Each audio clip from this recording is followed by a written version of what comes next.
ত্রয়োদশ জাতীয় সংসদ নির্বাচনে থাকবে আওয়ামী লীগ। তাদেরকে নিয়েই হবে এবারের ভোট। রাজনৈতিক দল হিসেবে ব্যালটে নৌকা না থাকলেও নির্বাচনে থাকবে আওয়ামী লীগ। দলটির নেতাকর্মী ও সমর্থকরাও থাকবেন। এমনকি বিভিন্ন দলের প্রার্থী হিসেবে অংশ নেবেন অনেক আওয়ামী লীগ নেতা। এখন প্রশ্ন হচ্ছে, নির্বাচন কি ফেব্রুয়ারিতে হবে?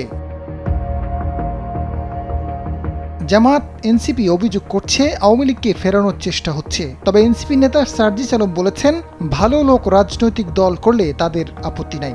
4 মাস পরেই জাতীয় নির্বাচন। জামাত তাদের প্রার্থীদের তালিকা প্রকাশ করেছে।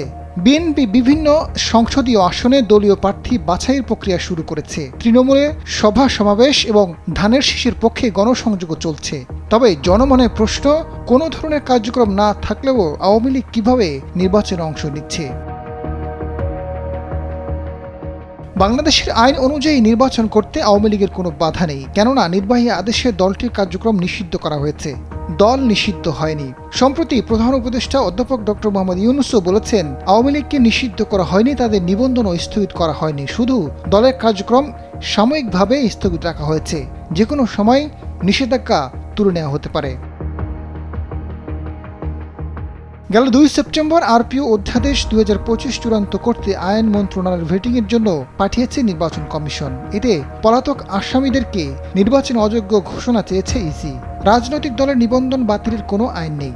আরপিও সংশোধনীতে নির্বাচন কমিশন আওয়ামী লীগের নিবন্ধন বাতিলের জন্য আইন করার কথা বলছে।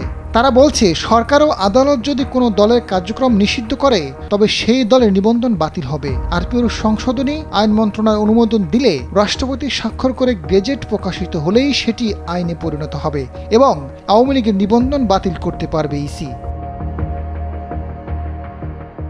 অন্তর্বর্তী সরকারের 1.5 বছর হলেও কেন আইনটি হয়নি? তবে কি সরকারের ভেতরে কেউ চাইছে আওয়ামী লীগের নিবন্ধন বাতিল না হোক? নতুন আইন পাশ না হলে আওয়ামী লীগ কি নির্বাচনে অংশগ্রহণ করতে পারবে? তবে রাজনৈতিক বিশ্লেষকরা বলছেন, এখানে একটি হিসেব নিকেশ রয়েছে।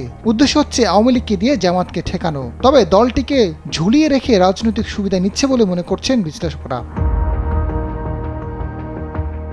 রাজনৈতিক কর্মকাণ্ড নিষিদ্ধ থাকা আওয়ামী লীগের নিবন্ধন স্থগিত আছে।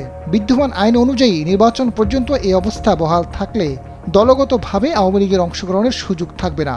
তবে দলটির নেতাদের স্বতন্ত্র প্রার্থী হতে বাধা নেই। আওয়ামী লীগের নেতারা আগামী নির্বাচনে স্বতন্ত্র প্রার্থী হবেন কিনা সেটা সময়ে বলে দিবে। আজাদ ফারুক, সময়ের আলো।